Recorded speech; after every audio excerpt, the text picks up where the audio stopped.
जैसे आज नवरात्रि है तो आप सभी को आज घर में दीपक जलाकर पूजा करनी चाहिए। और नवरात्रि का अर्थ कई लोग कहते हैं, आप लोग समझते नहीं है, सनातन धर्म की गूढ़ता को लोग जानते नहीं हैं। आज नवरात्रि में केवल माता जी की पूजा नहीं होती। इन नवरात्रियों में आप जिनकी पूजा करेंगे उनकी पूजा सिद्ध हो जाएगी। ये नवरात्रियों की महिमा है। जो पूजा आप करते हैं ना, ये 9 दिन, ये चैत्र के अभी 9 दिन और फिर वो वाली नवरात्रि जो आएंगी, ये नवरात्रि में जो 9 दिन होते हैं, ये ईश्वर की तरफ, ईश्वर इस समय पृथ्वी के बिल्कुल करीब होते हैं भक्तों की पुकार सुनने के लिए। कुल मिला के ये कहें कि जैसे गर्मियों की छुट्टी में आप लोग मन बना लेते हैं, चलो घूम आवें, अब बच्चों की पढ़ाई लिखाई नहीं है, चलो थोड़ा कहीं घूम आवें, तो कोई कहीं कोई कहीं गर्मियों की छुट्टी में लोग निकल जाते हैं। उसी तरह भगवान साल में 2 बार पृथ्वी के समीप आते हैं देखने के लिए कि भक्तों का क्या चल रहा है। तो 9 दिन का भगवान छुट्टी का टाइम निकाल के 9 दूनी 18 साल में 18 दिन, नवरात्रि के 9 दिन ये, नवरात्रि के 9 दिन वो। इन नवरात्रियों में विशेष रूप से कौन? माँ। माँ अपने बच्चों को देखने आती है कि मेरे बच्चे कैसे हैं। हम सभी कौन हैं? बच्चे हैं। किन के बच्चे हैं? माँ। कौन है वो हमारी माँ? कौन माँ? कौन माँ? कोई कहे अम्बे माँ, कोई कहे दुर्गा माँ, कोई कहे लक्ष्मी माँ, कोई कहे भद्रकाली माँ, कोई कहे काली माँ, कोई कहे चंडी माँ। तो ये बताओ, देवियां कितनी होती हैं? बोलो मेरी माँ।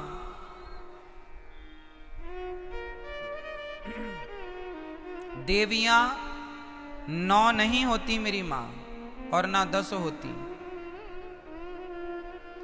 फिर तो 52 शक्ति पीठ हैं। तो 9 ये गिन लो, फिर 52 वो भी गिनो। कामाख्या माता अलग है, ज्वाला माता अलग है, केला माता अलग है, शारदा अलग है। नवरात्रि में 9 में शारदा थोड़ी आती है, 9 में कामाख्या माता थोड़ी आती है। तो फिर 52 वो गिन लो और 9 ये गिन लो। तो फिर ये सब कोई गणना नहीं है। गिनती क्या है वो हम आपको नवरात्रि की सच्चाई आपको बताएंगे। एक्चुअली हमारी माता एक ही माता है, एक ही माता है। कौन सी माता? हमारी सबकी एक ही माता है, जिन माता का नाम है लक्ष्मी माता। उन्हीं लक्ष्मी माता का एक नाम है दुर्गा। जैसे पानी और नीर और जल, कितने नाम हो गए? 3 नाम हो गए, नाम 3 हो गए, पर बात एक ही है, तत्व एक ही है। आप कहेंगे पुष्प, सुमन, फूल, एक ही ना बात है? क्यों जी? सही है। जैसे किसी एक वस्तु के पर्याय अलग होते हैं, पर्यायवाची हैं ये। आकाश को हम गगन भी कहते हैं, आकाश भी कहते हैं, अंबर भी कहते हैं, बहुत सारे पर्यायवाची मिल जाएंगे आपको। उसी प्रकार जैसे पुष्प के अनेक पर्यायवाची हो सकते हैं और होते हैं, सूर्य के अलग पर्यायवाची होते हैं, सूर्य है, भास्कर है, आदित्य है ना, भौमाय न भौम है, सब सूर्य भगवान के नाम हैं। जैसे सूर्य भगवान के 12 नाम हैं, जैसे पुष्प के अनेक नाम हैं, उसी प्रकार से देवी एक है, माता भगवती लक्ष्मी। उन लक्ष्मी को कोई दुर्गा कहता है, कोई भद्रकाली कहता। प्रथमम शैलपुत्री चा, आज शैलपुत्री की पूजा होती। शैलपुत्री मतलब माता पार्वती। शैल मतलब पत्थर की बेटी अर्थात हिमालय की बेटी। प्रथमम शैलपुत्री चा द्वितीयम ब्रह्मचारिणी, कल ब्रह्मचारिणी मैया की पूजा होगी। ये ब्रह्मचारिणी मैया कौन है? कल दूसरे नंबर पर जो ब्रह्मचारिणी मैया है वो मैया है वैष्णवी मैया, जो ब्रह्मचारी रूप में आज भी ब्रह्मचारी है ना माता जी, विवाह नहीं हुआ उनका। प्रथमम वैष्णव माता जी ब्रह्मचारी रूप में है। तो पहली पूजा पार्वती माँ से स्टार्ट होती है और दूसरी पूजा, तो देखो चाहे आप शैलपुत्री कहो या ब्रह्मचारिणी कहो, तत्व एक ही है। वो एक ही तत्व है, लक्ष्मी तत्व। भाई ये बताओ, आपकी बेटी को क्या कहते हैं आप? बोलो। बेटी नहीं कहते आप कहते हैं हमारे घर लक्ष्मी आई है। हाँ या ना? अच्छा, आप अपनी बेटी को लक्ष्मी कहते हैं, तो आप लोग अपनी बेटी को क्या कहते हैं? आप भी अपनी बेटी को लक्ष्मी। मतलब इस धरती में चाहे बेटी हो, अरे हमारे भारत में बहुओं को भी लक्ष्मी कहा जाता है। जब घर में बहू आती है तो हमारे यहाँ कहते लक्ष्मी के पांव पड़ते ही घर में सब मंगल हुआ है। क्यों? हमारे यहाँ बेटी को क्या कहते हैं और बहू को क्या कहते हैं? और माँ क्या होती है? बोलो, माँ क्या है? माँ भी लक्ष्मी है। सही है। कुल मिला के हम लोग अभी नवरात्रि में कन्या जिमाते हैं ना, कन्या भोजन कराते हैं, तो क्या सोच के कराते हो कि हमारे घर माता लक्ष्मी आई। दुर्गा मान लो, लक्ष्मी कहो, शारदा कहो, भद्रकाली कहो, महाकाली कहो, चंडी कहो, कुछ भी कह लो, पर्यायवाची हैं। तत्व एक ही है, लक्ष्मी तत्व। श्रीश्चते लक्ष्मीश्च पत्न्या बहोरात्रि पार्श्वे नक्षत्राणि। कहने का तात्पर्य यह है, वेदों में एक ही तत्व की उपासना है, श्री तत्व मतलब लक्ष्मी तत्व। वही लक्ष्मी तत्व दुर्गा के नाम से जानी जाती हैं।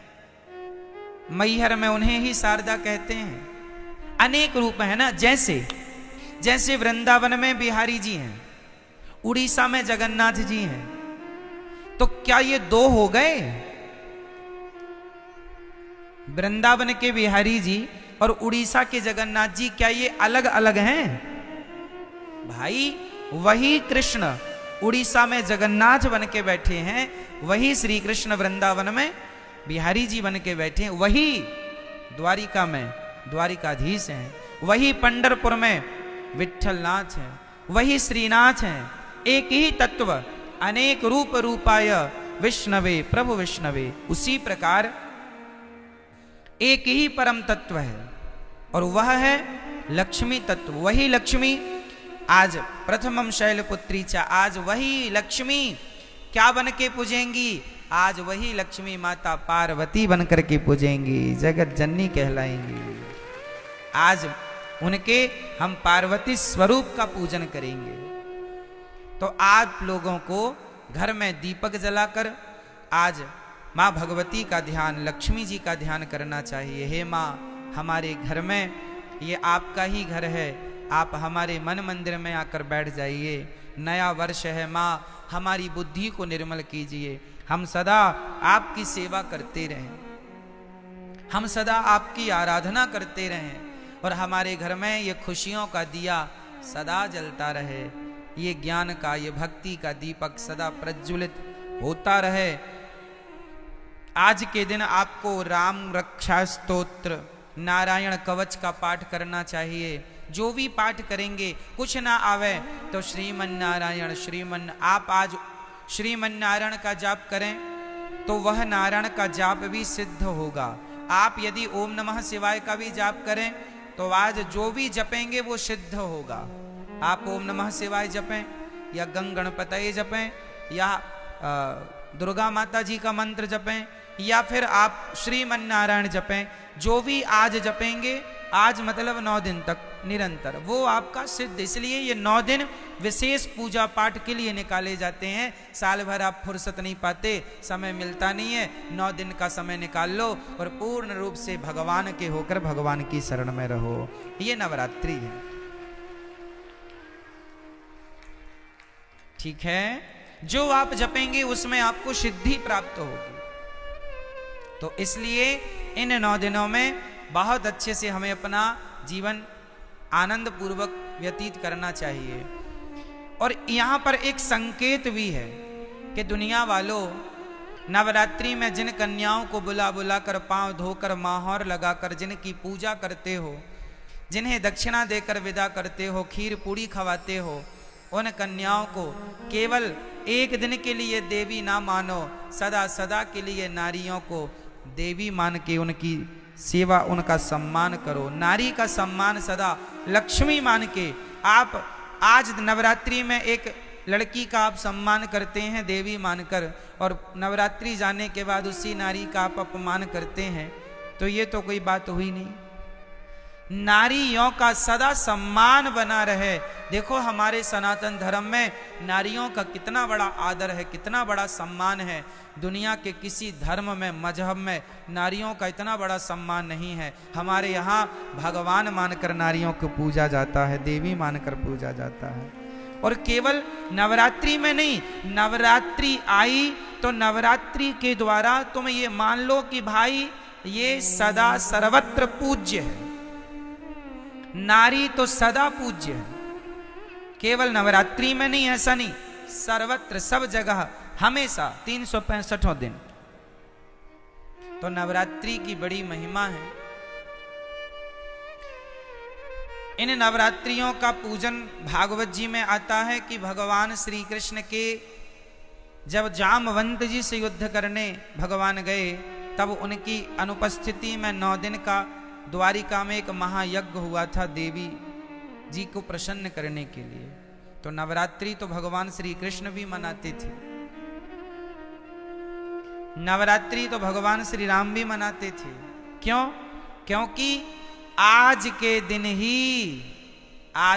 ही ब्रह्मा जी ने सृष्टि शुरू की थी, प्रारंभ की थी। आज प्रथम दिन है ना, आज से सृष्टि प्रारंभ हुई थी, इसलिए साल का ये पहला दिन है, वर्ष का ये प्रथम दिवस है।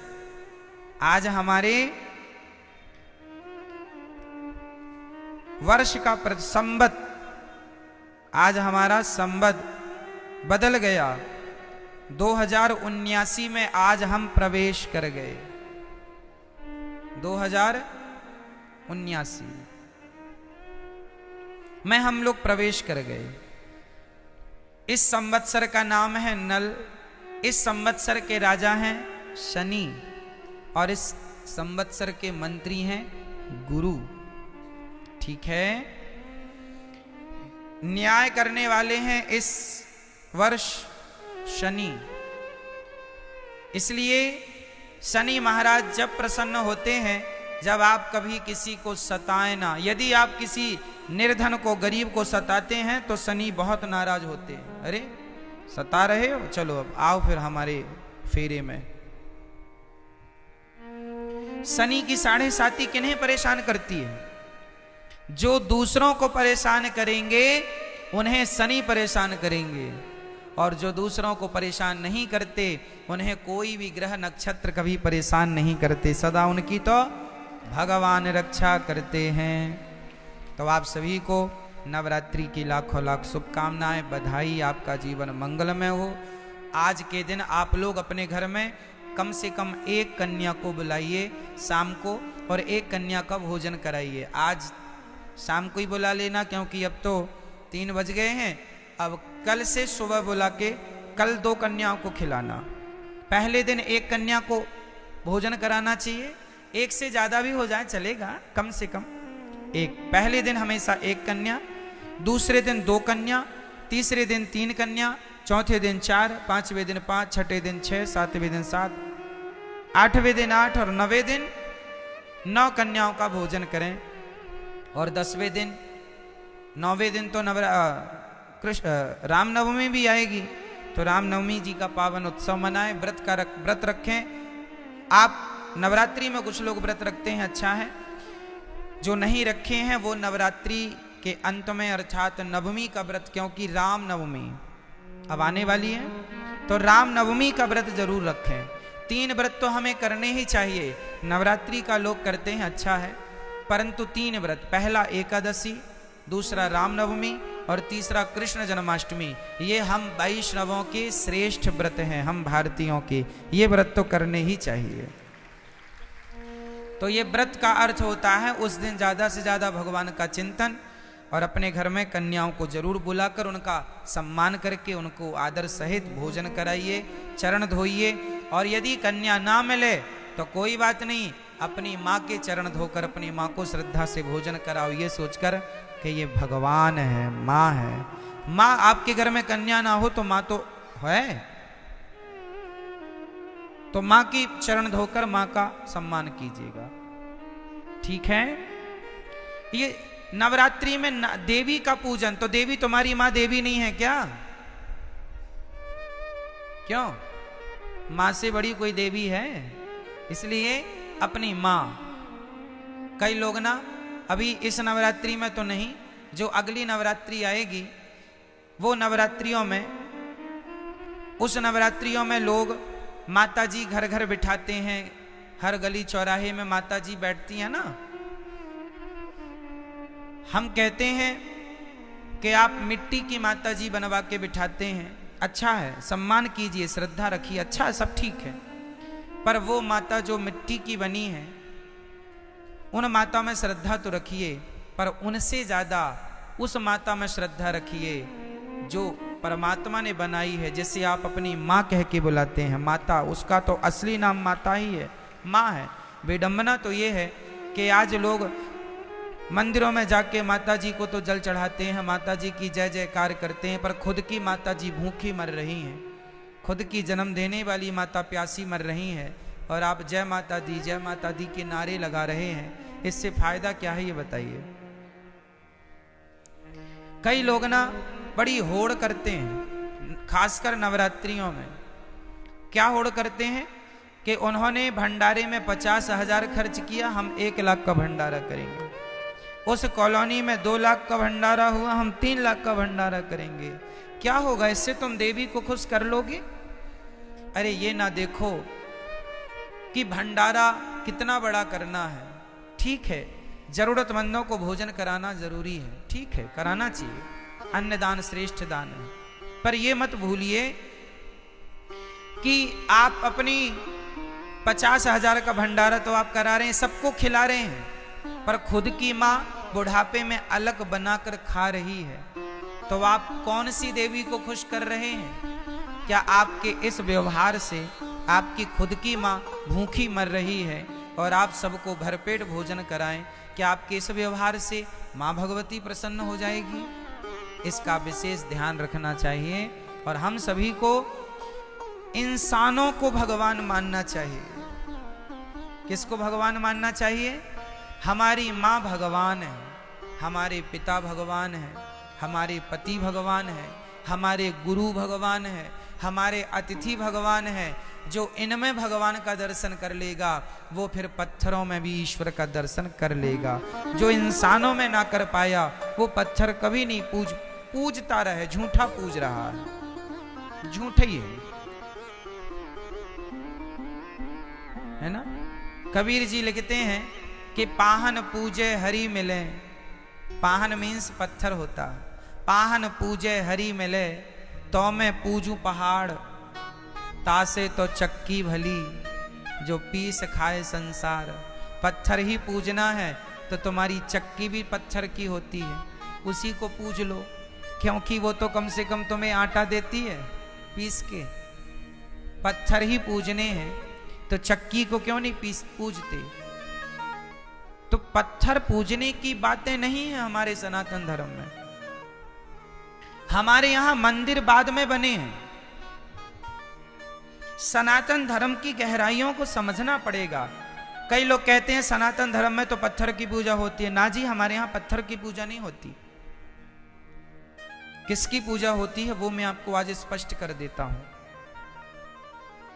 सुनो, हमारे वेद कहते हैं, पहला वाक्य है मातृदेवो भव, पितृदेवो भव, आचार्य देवो भव, अतिथि देवो भव। ये 4 वाक्य वेद का पहला मंत्र है। ये वेद यहां से शुरू होते हैं। पहली आज्ञा वेदों की क्या है? मातृदेवो भव, मां को भगवान मानकर सेवा करो, ये वेदों की पहली आज्ञा है। पिता को भगवान मानकर उनकी सेवा करो, ये वेद की दूसरी आज्ञा है। अतिथि को भगवान मानकर सेवा करो, ये तीसरी आज्ञा है। और गुरु को भगवान मानकर सेवा करो, ये चौथी आज्ञा है। अब सोचो, ध्यान से समझना, जो व्यक्ति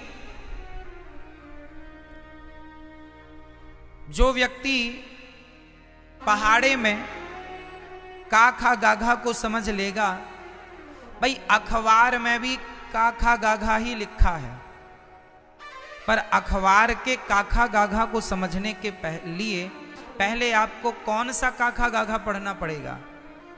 स्कूल में जाकर, स्कूल में हमें बुक मिलती है, उसमें जो काखा गाघा लिखा है उसको पहले मास्टर जी समझाते हैं। जब आप स्कूल जाके काखा गाघा समझ लेंगे तो फिर अखबार का काखा गाघा समझ में आ जाएगा।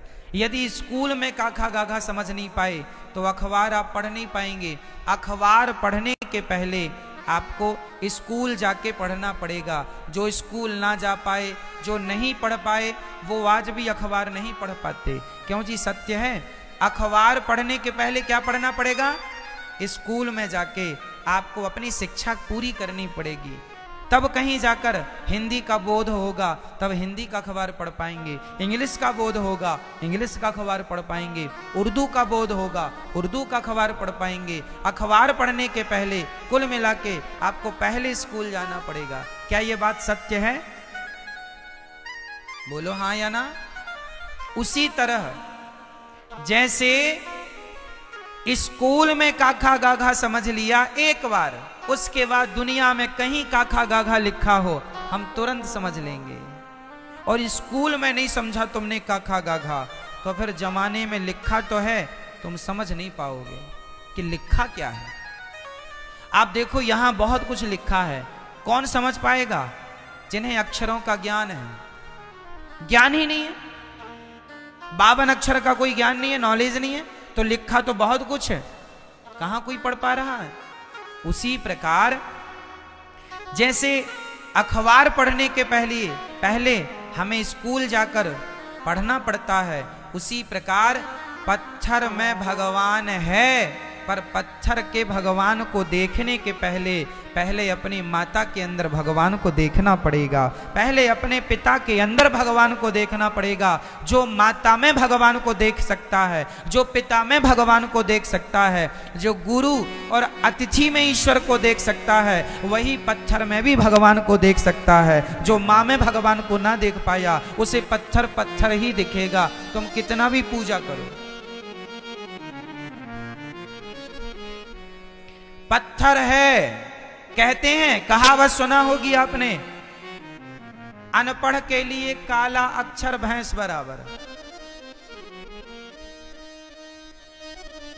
अनपढ़ के लिए कहावत है काला अक्षर। सुनी कहावत ये वाली कि नहीं? क्या अर्थ है इस कहावत का? अनपढ़ है उसे तो काला काला दिख रहा है। भाई पुस्तक लिया तो अखबार लिया है, बस अब काला काला, क्या काला काला पूत दिया। अरे पगले उसमें बहुत कुछ लिखा, लेकिन क्या करे, अनपढ़ है, काला अक्षर भैंस बराबर।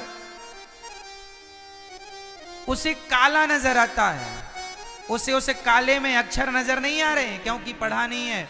उसी प्रकार जिसने अपनी माता में भगवान को ना देखा उसे तो काला पत्थर ही नजर आएगा, उसे भला पत्थर में भगवान कैसे नजर आएंगे? जिसे माँ में भगवान दिखता होगा, जो चैतन्य वस्तु में भगवान को देख सकता है, वही जड़ वस्तु में भी ईश्वर को देख सकता है। माँ चैतन्य है कि जड़ है? बोलो जोर से। मेरी माँ पीछे वाली मैया, आज नवरात्रि मौन व्रत तो नहीं है आपका?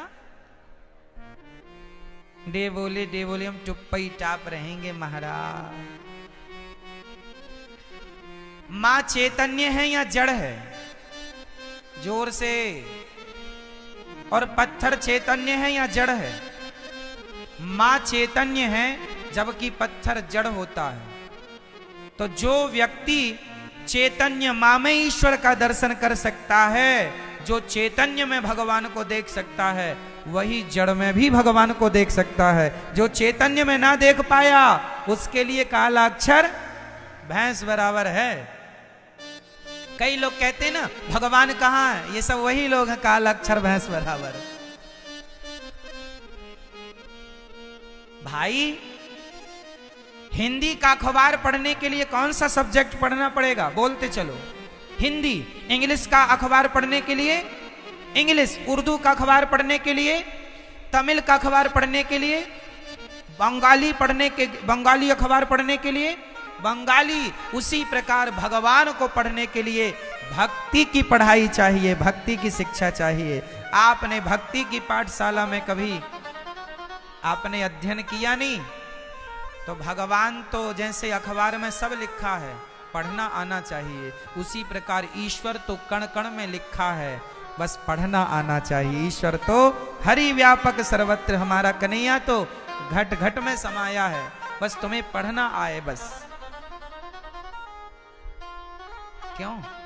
यहां तो दीवारों में भी कुछ लिखा है, देख लो आप, मिल जाएगा, बस पढ़ना आना चाहिए। वृंदावन की दीवारों में भी बहुत कुछ लिखा है, पढ़ना आना चाहिए, आना चाहिए। उसी प्रकार ईश्वर तो कण कण में है, क्या आना चाहिए? उस कण कण में बैठे ईश्वर को पढ़ना आना चाहिए। और पढ़ना तब तक नहीं आएगा जब तक भक्ति की कक्षा में प्रवेश नहीं करोगे। भक्ति की कक्षा में चले जाओ, भक्ति का काखा गाघा सीख लो। भक्ति का काखा गाघा थोड़ा अलग होता है। जैसे हिंदी का आ अलग होता है, इंग्लिश का ए होता है, उसका अलग है, लिखावट अलग है, उच्चारण अलग है। क्यों जी? सब अलग अलग है, समझ रहे हैं? हमारे यहाँ हिंदी है आ आ इ ई उ ऊ ए ऐ ओ औ अम आहा। क्यों जी? ये हमारा है, शुद्ध उच्चारण हो। अब इंग्लिश में ऐसा कुछ नहीं है। इंग्लिश में A for apple, A B C D E F, वहां कोई विसर्ग नहीं होता। इंग्लिश में कोई विसर्ग, कोई हलंत। हमारे यहां तो आहा, आहा में दो बिंदी आ गई। हमारे यहां बिंदी है, ऊपर भी हमारे यहां चंद्र बिंदी भी है। मां में चंद्र बिंदी लगती है। मां लिखिए, कैसा लिखेंगे? मां में आकी ऊपर चंद्र बिंदी। ये सब बिंदियां इंग्लिश में नहीं होती। इंग्लिश में तो ABCD 26 में ही काम चलाना होता है। हमारे यहां तो 52 है। हमारे यहां 52 अक्षर है। हमारे यहां की पढ़ाई शुरू होती है अनपढ़ से। आ मतलब आ अनपढ़ का, आ मतलब अनपढ़, अनपढ़ से शुरू होती है और ज्ञा मतलब ज्ञानी में जाके पूरी हो जाए। अनपढ़ को ज्ञानी बना के छोड़ती है हिंदी। और इंग्लिश शुरू होती है ए फॉर एप्पल, फल से शुरू होती है, फल खाओ, फल से शुरू करो यात्रा। और जेड फॉर जेब्रा, जानवर बना के छोड़ देती है। जानवर में उसका अंत है, वो आपको क्या बनाएगी? इसलिए इंग्लिश पढ़ने वाले लोग जानवरों का मांस खाते हैं, क्योंकि उनका आखिरी स्टेप जानवर है। उनकी यात्रा पूरी कहां हुई है? पशुओं के पास, जानवरों के पास। जेड फॉर जेब्रा, हाँ या ना? उनका स्टॉप कहां है? उनका अंत कहां है? जेड, जानवर। और हमारा अंत कहां है? ज्ञानी का हमारा ज्ञान जो ईश्वर से मिला दे, जो ईश्वर तक पहुंचा दे, उस ज्ञान में जाके हमारी शिक्षा पूरी हो जाती है। ये हिंदी है। गर्व करो कि भारत में पैदा हुए हो तो शुद्ध राम बोल लेते हो, नहीं अंग्रेजों से राम भी बोलना नहीं आता, और राम राम बोलते हैं। सराहो अपना भाग्य कि ईश्वर ने तुम्हें भारत की धरती में जन्म दिया है, कम से कम तुम शुद्ध राम तो बोल सकते हो, हाँ या ना? उन लोगों को शुद्ध राम बोलना भी नहीं आता। राम नहीं आया, कृष्ण की तो छोड़ ही दो, उनके तो बाप दादे भी कृष्ण ना बोल पाए, हाँ या ना? अमेरिका के पूर्व राष्ट्रपति आए थे, विवेकानंद नहीं बोल पाए भारत में, अबे विवेका उलझ गए यहां पे, हाँ जी, स्वामी विवेकानंद ना बोल पाए वो। हिंदी जितनी अद्भुत है, हिंदी जितनी कठिन है, इतनी कठिन कोई भाषा नहीं है। फिर संस्कृत है, हिंदी की भी जननी संस्कृत है, सबसे देव भाषा, प्राचीन भाषा संस्कृत है। फिर हिंदी, हिंदी की फिर बेटी हुई है उर्दू, हिंदी से ही उर्दू का जन्म हुआ है, ये आपको याद होना चाहिए, ठीक है? फिर हमारे भारत में तो अनेक भाषाएं हैं, सारी भाषाएं अच्छी हैं, हमारे भारत की सभी भाषाएं श्रेष्ठ हैं। इसलिए अपनी भाषा में, हमारे देश में पंजाबी भाषा है, गुजराती है, मराठी है, मलयालम है, कन्नड़ है ना? हमारे यहाँ तो बिहार की बड़ी, बिहार में भी भाषा है, मध्य प्रदेश में बुंदेलखंडी है, बिहार की भाषा भी सुंदर है। का बा, ठीक बा, ठीक बा।